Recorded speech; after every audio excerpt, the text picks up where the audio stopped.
Breaking news చూస్తున్నాం. తెలంగాణలో మాజీ ముఖ్యమంత్రి కేసీఆర్ ఆయన పార్టీ బీఆర్ఎస్ కు మరో షాక్ తగిలింది. కేసీఆర్ కు వ్యతిరేకంగా ఆయన కుమార్తె కవిత పెట్టుకున్న కొత్త పార్టీ టీఆర్ఎస్ పేరుపై వ్యక్తమవుతున్న అభ్యంతరాలకు ఈసీ చెక్ పెట్టింది. కవిత కొత్త పార్టీ పేరు టీఆర్ఎస్ గా కొనసాగింపునకు ఆమోదం తెలిపింది. ఈ మేరకు ఇవాళ కీలక నిర్ణయం తీసుకుంది. దీంతో కవిత ఇకపై టీఆర్ఎస్ పేరుతోనే పార్టీ నడుపుకోవచ్చు.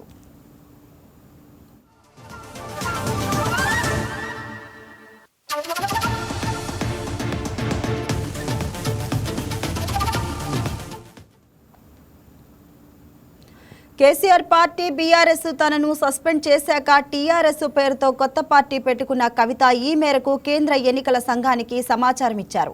ఈ మేరకు కవిత పెట్టుకున్న పార్టీకి తెలంగాణ రక్షణ సేన పేరుతో అబ్రివేషన్ ఇచ్చారు.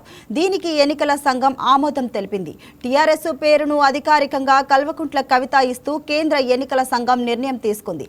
దీంతో అధికారులు బంజారా హిల్స్ లోని ఆమె నివాసానికి వచ్చి అధికారిక పత్రాలు సమర్పించారు.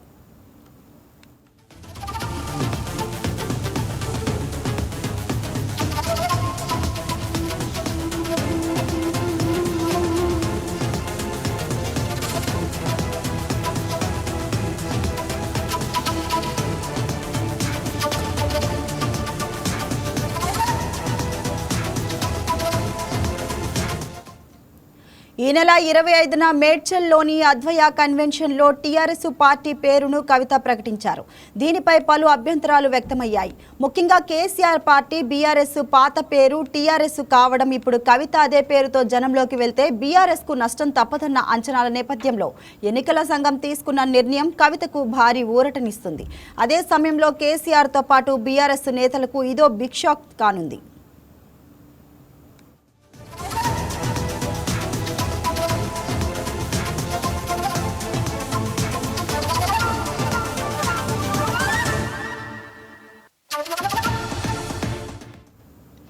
మేడ్చల్లో కొత్త పార్టీ ప్రకటన సమయంలో తన పార్టీ పేరును తెలంగాణ రక్షణ సేనగా కవిత ప్రకటించారు. అయితే కవిత తన పార్టీ పేరుని రక్షణ సేనగా మార్చుకున్నారు. ఈ పేరుకే ఈసీ ఓకే చెప్పింది. మొత్తంగా టీఆర్ఎస్ పేరు చుట్టూ వివాదం చెలరేగిన సమయంలో ఈసీ నిర్ణయంతో కవితకు భారీ ఊరట లభించగా ఆమె వ్యతిరేకులకు ఇది పెద్ద షాక్ ఇచ్చింది.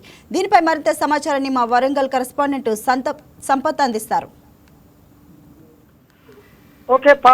సంపత్, చెప్పండి, ఈసీ నిర్ణయం తెలంగాణ రాజకీయాల్లో మరి ఎలాంటి ప్రకంపనలు క్రియేట్ చేస్తున్నాయి? ఓకే పావని, మనం చెప్పుకున్నట్లయితే తెలంగాణ రాష్ట్రంలో మరో పార్టీ, కొత్త పార్టీకి ఎన్నికల సంఘం గ్రీన్ సిగ్నల్ ఇచ్చిందని చెప్పొచ్చు. ఈ నెల 25వ తారీఖు నాడు కల్వకుంట్ల కవిత తెలంగాణ రాష్ట్ర సేన పార్టీని ప్రారంభించడం జరిగింది. ఒక తెలంగాణ రాష్ట్ర సేన పార్టీని తెలంగాణ రాష్ట్ర రక్షణ సేనగా కూడా ఈ ఎన్నికల సంఘం గ్రీన్ సిగ్నల్ ఈరోజు ఇవ్వడం జరిగింది. ఏదేమైనప్పటికీ టీఆర్ఎస్ పార్టీ పేరు మీద కవితకు గ్రీన్ సిగ్నల్ అధికారికంగా ఇవ్వద్దని చెప్పని ఈ మధ్య కాలంలో హైదరాబాద్లో కొంతమంది అపీల్ దాఖలు చేసినప్పటికీ కూడా ఎన్నికల సంఘం మాత్రం కవితకు అనుకూలంగా తెలంగాణ రక్షణ సేన పార్టీగా అయితే గ్రీన్ సిగ్నల్ ఇచ్చిందని చెప్పొచ్చు.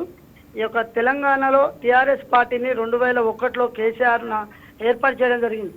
2001 నుంచి ఇప్పటి వరకు కేసీఆర్ ఆమోదం తెలుపుతూ 2 సార్లు ముఖ్యమంత్రిగా టీఆర్ఎస్ పేరు మీద అయినటువంటి కేసీఆర్ దాన్ని 2022లో బీఆర్ఎస్ పార్టీగా మార్చడంతో ఆ బీఆర్ఎస్ పార్టీ నుంచి ఇప్పుడు కల్వకుంట్ల కవిత విడిపోయి బయటకు వచ్చి ఆమె సొంత పార్టీ టీఆర్ఎస్ అని తెలంగాణ రాష్ట్ర సేన అని చెప్పి ఈ నెల 25వ తారీఖు నాడు పార్టీని ప్రకటించడం జరిగింది.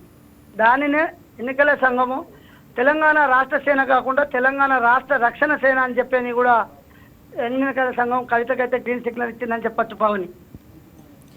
Sampath, thank you Sampath.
చదవాలి.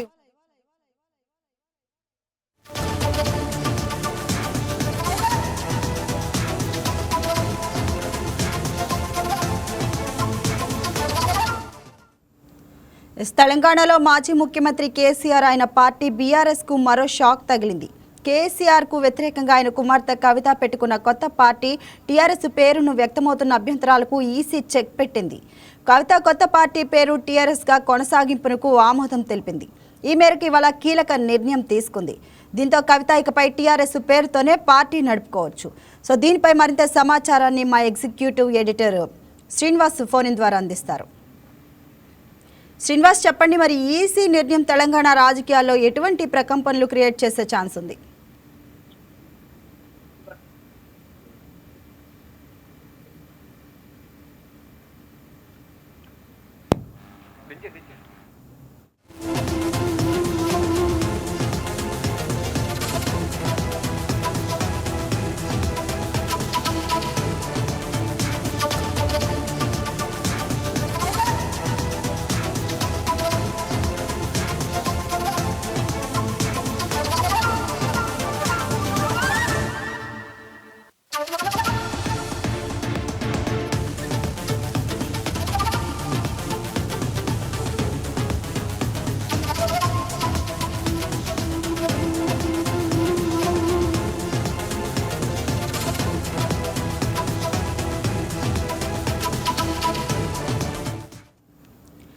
దీనిపై మరింత సమాచారాన్ని మా ఎగ్జిక్యూటివ్ ఎడిటర్ శ్రీనివాస్ ఫోన్ ద్వారా అందిస్తారు.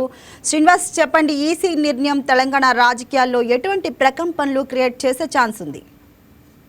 పవని, ఏదైతే టీఆర్ఎస్ పార్టీకి షాక్ ఇస్తూ కవిత ఈ నెల 25న ఏదైతే టీఆర్ఎస్ పార్టీ తెలంగాణ రాష్ట్ర సేన అంటూ ఒక పార్టీని స్థాపించిన సంగతి తెలిసిందే. అయితే అప్పట్లోనే ఈ పార్టీ స్థాపించిన ఆ మరుక్షణమే టీఆర్ఎస్ నుంచి అబ్జెక్షన్స్ కూడా వ్యక్తం కావడం జరిగింది. ఏదైతే ఈ సంక్షిప్త పదాలు ఏవైతున్నాయో అవి తమ పార్టీని గుర్తు చేస్తున్నాయి, తమ పార్టీకి నష్టం చేకూర్చేవిగా ఉంటాయి, దీని మీద లీగల్ ఫైట్ చేస్తామని చెప్పేసి ఆనాడు కేటీఆర్ చెప్పడం జరిగింది. కానీ ఆ వెంటనే కవిత కూడా తన పార్టీ పేరును తెలంగాణ రక్షణ సేనగా మార్చుకున్న తర్వాత అదే పేరుతో బయటకు వెళ్ళాలని, పార్టీ పెద్దలకు వెళ్ళాలని నిర్ణయం తీసుకుంది. అయితే సంక్షిప్త పదార్థాలు చూసుకుంటే కనుక అది కూడా టీఆర్ఎస్ లాగానే ప్రొనౌన్స్ చేస్తుంది.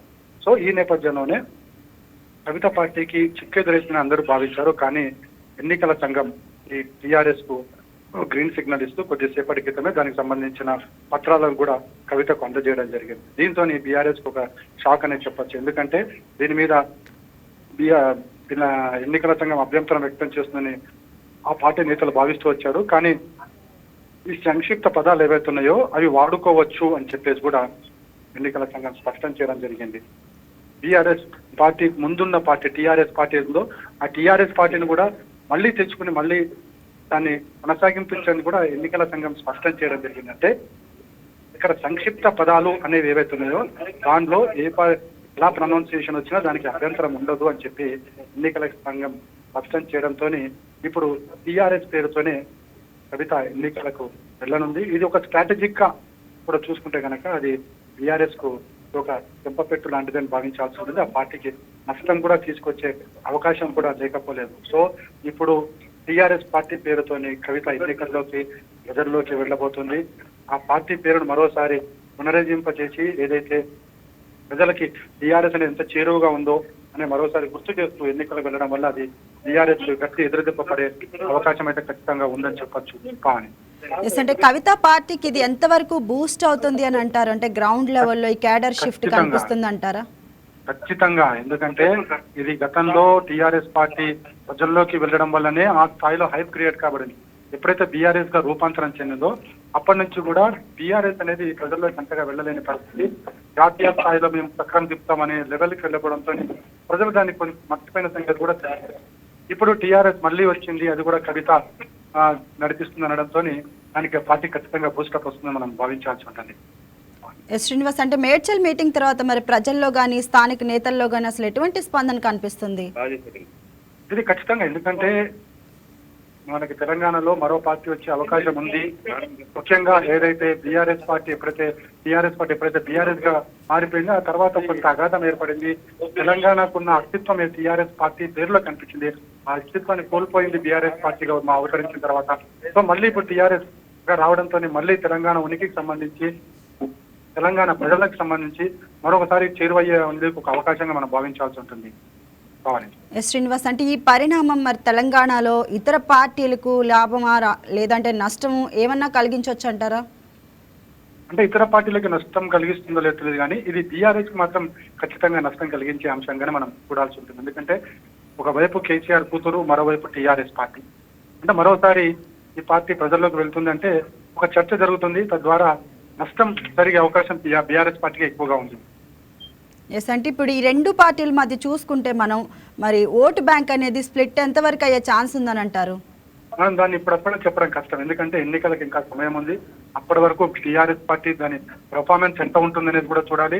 అదేవిధంగా బీఆర్ఎస్ అనేది ప్రజల్లో మర్చిపోలేని పార్టీ కాదు, అది కేసీఆర్ నడిపిస్తున్న పార్టీ. ప్రజల్లో ఇప్పటికీ ఆ పార్టీకి అంతే ప్రజాదరణ ఉంది. కాబట్టి కవిత ఏ విధంగా పర్ఫార్మెన్స్ కనిపిస్తుంది క్షేత్రస్థాయిలో అనేది ఇక ప్రధానంగా చర్చనీయాంశంగా ఉంటుంది. Yes, thank you Srinivas.